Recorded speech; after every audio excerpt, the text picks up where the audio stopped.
this conflict that we have seen in Russia and the Ukraine was a smokescreen, if you will. It was an attempt of the enemy to withstand something that's being released from heaven. I believe that's my revelation of it. I believe it'll come to an end fairly quickly, so that these scrolls, this provision, this anointing of God can be released into Russia and the Ukraine, around the world, that we can begin to see a wave of harvest. As I mentioned in a book that I wrote called Angels That Gather, I believe this first wave of harvest will be the harvesting of harvesters.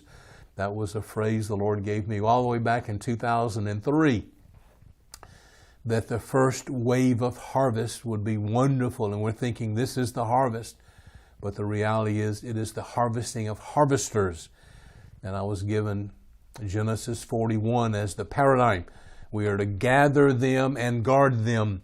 We gather in the wheat, which are the sons of the kingdom, many of which are out in the world. They're not churched. We're going to bring them in. We're going to clean them up. We're going to guard them for a season. We're going to impart to them. The Lord told me back then that He'll give us a grace to impart in 2 years what it took us 20 years to learn.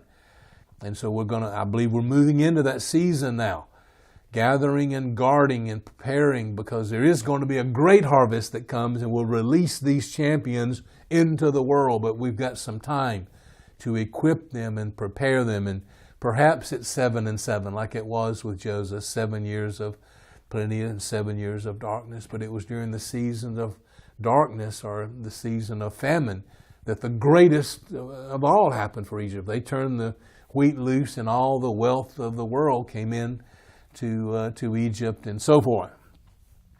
But another part of what I saw was, I believe, scrolls of destiny. I wrote a book called Books of Destiny. But I am of the utter conviction that a word is being put in our mouth right now to begin to prophesy the destiny of individuals, and the destinies of churches, and the destinies of regions.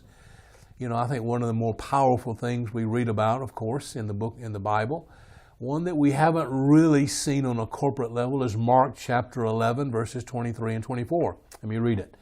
Truly I say to you, whoever says to this mountain, be taken up and cast into the sea, and does not doubt in his heart, but believes that which he says is going to happen, it will be granted to him.